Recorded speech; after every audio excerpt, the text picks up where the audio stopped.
1 week ago నాకు తను ఏదో వాళ్ళు మూవీ ప్రొడ్యూస్ చేస్తున్నారు, I you interested in acting అని టెక్స్ట్ చేయడం జరిగిందండి. అతనే టెక్స్ట్ చేశారు, ఫస్ట్ అతనే అప్రోచ్ అయ్యారు. రాజేష్, లాయర్ రాజేష్ అని ఉంది, అడ్వకేట్ రాజేష్ అని ఉంది దానిపైన. సో నేను అడ్వకేట్ ని, ఏమైనా ప్రాబ్లమ్స్ ఉన్నా చెప్పండి అని అన్నారు. అప్పటికి కూడా ఇంకా నేను కళ్యాణ్ సార్ తో మాట్లాడలేదు. అయినా నేను ఆ కేసు గురించి చెప్పి లేదా నా కేసు గురించి మాట్లాడాలని అయితే జరగలేదు.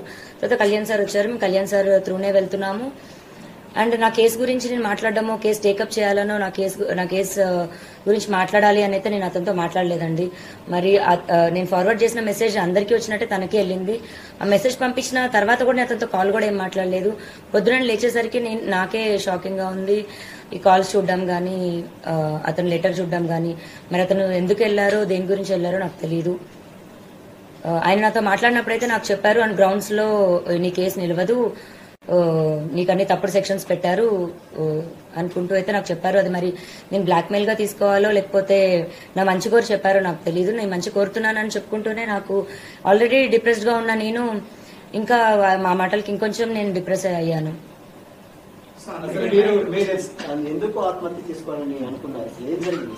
ఆల్రెడీ మీరు ఫైట్ చేస్తున్నారు, పోలీస్ స్టేషన్ లో కంప్లైంట్ ఇచ్చారు, కేసు కూడా నమోదైంది. అయినప్పుడు కూడా మీరు సూసైడ్ ఎందుకు చేసుకోబోయారు? నాకు ఈ ప్రపంచంలో అన్నిటికంటే ఎక్కువ రాజేనండి. ఆ రాజు కోసమే నేను ఫైట్ చేస్తున్నాను. వస్తాడో రాడో తెలీదు, వస్తాడని నమ్మకంతో ఫైట్ చేస్తున్నాను. నా ప్రేమ నిజమైతే వస్తాడు అన్న ఒక హోప్ తోనే ఉన్నాను. అలాంటి ఒక టైంలో నేను వచ్చి ఫైట్ చేస్తుంటే రాజని నేను చూడాలో, లేకపోతే ఇటు సొసైటీ చేసే మాటలకి చూడాలో, థంబ్నెయిల్స్ చూడాలో, కమెంట్స్ చూడాలో, ఇవన్నీ నేను తట్టుకోలేకపోతున్నాను. దీనికి తోడు ఈ లాయర్ నేను మాట్లాడిన మాటలకి వాళ్ళ పేరెంట్స్ అప్రోచ్ అయ్యారంట. మరి వాళ్ళ పేరెంట్స్ త్రూ చూస్తున్న లాయర్ మరి మాట్లాడారు, వాళ్ళ పొద్దున సపోర్ట్ ఎందుకు అని మాట్లాడారు. ఇప్పుడు ఇందాక వీడియోలో మరి నన్ను తిడుతూ మాట్లాడుతున్నారు. ఒక హాఫ్ అన్ అవర్ లో ఒక మనిషి మైండ్ సెట్ అలా మారుతున్నప్పుడు ఇంత బాధపడుతున్న నేను నా మైండ్ సెట్ ఎందుకు డిప్రెషన్ లోకి వెళ్ళనండి? 10 సంవత్సరాల నుంచి ఒక మనిషి పొద్దున లెగిస్తే సాయంత్రం నా లాస్ట్ చూపు అతను అవుతాడు. ఇంట్లో ఎంటీ ఇల్లు అయింది నా హౌస్. ఫస్ట్ కంప్లైంట్ లో మీరు రాజ్ తరుణ్ పైన చర్యలు తీసుకోకుండా తను నాతో కలిసి ఉంటే చాలు అని అన్నారు. సెకండ్ కంప్లైంట్ లో తను నన్ను ఇల్లీగల్ గా ఇట్లా వాడుకుని వదిలేశారు అంటున్నారు. ఇప్పటికి కూడా మీరు రాజ్ తరుణ్ తో కలిసి ఉండాలని అంటున్నారు, మళ్ళీ పోలీస్ కేసులు పెడతా ఉన్నారు. కలిసి ఉండాలని పోలీస్ కేసు పెట్టడం కాదండి. పోలీస్ కేసు ఫస్ట్ నేను మాల్వి మల్హోత్రా వాళ్ళ తమ్ముడు పైన పెట్టాను. నన్ను బెదిరించారు. అది కూడా ఇంకా కంప్లైంట్ ఒక్కసారికి రాలేదండి. ఇప్పుడు వాళ్ళు ఉన్న 6 months అంటే నాకు విషయం తెలిసిన 6 నెలల తర్వాత ఇంకా నేను భరించలేక బయటికి రావడం జరిగింది.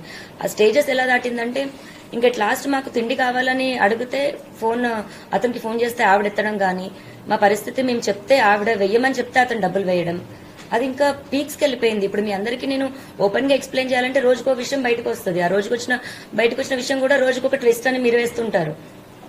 ఇది ఒక్క రోజుది కాదండి, సంసారంలో ఇంకా అందరికీ జరిగినట్టే జరుగుతాయి. అండ్ ఆ మనిషి కావాలి అని అడిగాను నేను, అంతే. ఇప్పుడు పలానా రాజ్ తరుణ్ పైన కంప్లైంట్ పెట్టాలనలేదు, మాల్వి మల్హోత్రా పైన వాళ్ళ తమ్ముడి పైన పెట్టాను. వాళ్ళిద్దరితో నీకేం సంబంధం అన్న దగ్గర అఫ్ కోర్స్ రాజ్ పేరు చెప్పాలి. అలా అక్కడ రాజ్ తరుణ్ పేరు అనేది వచ్చింది, కానీ రాజ్ తరుణ్ పైన కంప్లైంట్ పెట్టాలని నేను అనుకోలేదు. ఫస్ట్ కంప్లైంట్ పెట్టినప్పుడు అది రాసిచ్చాను. ఆ రాసిచ్చిన దాంట్లోని మాల్వి మల్హోత్రా చార్ట్ చూపించి రాసిచ్చాను నేను. అలాగే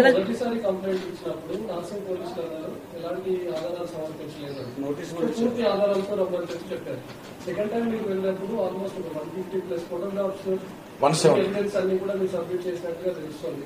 ఇప్పుడు నార్సింగ్ పోలీసులు ఏ విధంగా వ్యవహరిస్తున్నారు? రాజ్ తరుణ్ కాంటాక్ట్ అవుతున్నామని ఏమైనా చెప్తున్నారా? రాజ్ తరుణ్ పైన కేసెస్ పెట్టామని ఏమైనా చెప్తున్నారా? రాజ్ తరుణ్ అందులో తీసుకుంటామని అసలు నార్సింగ్ పోలీసులు ఏం చెప్తున్నారు?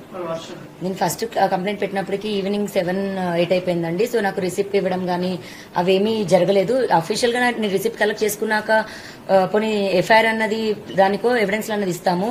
రెండో రోజుకి తెల్లారుజాము నుంచి మీడియాలో ఎలా వచ్చిందో మీ అందరికీ తెలుసు. ఆ డే నాకు బయటికి రావడానికి అంతా కూడా నేను ప్రిపేర్డ్ లేను.